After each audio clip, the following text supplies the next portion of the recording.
Nito nga lamang nakalipas na mga linggo ay bali-balita ang pagsasama ni Kylene Alcantara at Kobe Paras na sila namang nakita sa BGC na magkasama, nung mga sumunod na araw rin ay nakita rin silang laging magkasama mag-workout sa gym. At nito nga lamang sa GMA Gala 2024 na ay atin silang nakita na kasama ng family Paras si Kylene Alcantara kaya ang mga interviewer ay tinanong si Kobe kung ano ba ang namamagitan sa kanila ng actress. Marami ang nagulat sa sagot ng basketball player na si Kobe Paras dahil ang sagot niya ay matalik na magkaibigan lamang daw ito. Ang ibang fans si Kylene Alcantara ay nagalit umano kay Kobe Paras dahil bakit niya ito dinay gayon namang kitang-kita na sa kanila na ito ay magka-holding hands at umaakto ang dalawa na sila na.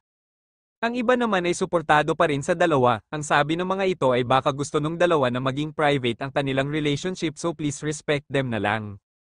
Tila unti-unti nang nagiging bukas sa publiko ang relasyon ni Kylene at Kobe, matapos na makita silang magkasama sa naganap na GMA Gala 2024 na ay muli silang naspatan na magkasama nitong Biyernes July 26. Sa video na kumakalat ngayon sa social media ay makikitang magkasama ang dalawa na magka-holding hands habang naglalakad papasok sa isang establishmento habang nasa likod at nakasunod naman ang ama ni Kobe na si Benji Paras at ang nakatatanda nitong kapatid na si Andre Paras kasama naman ang non-showbiz GF nito, ang swimmer na si Honey Escarez.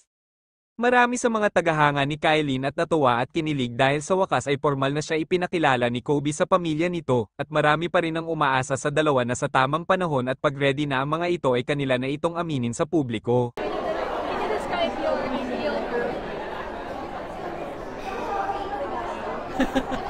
Kaya ba yan? There's someone who's gonna walk down tonight. Yun na yun. Let me just say that. Yun na yun. What do you appreciate the most about Kaylee? She's very ambitious. She's phenomenal at what she does. You know, I get motivated myself seeing her do what she loves. So yeah, just her being ambitious. It's so nice seeing a girl boss. Thank you so much.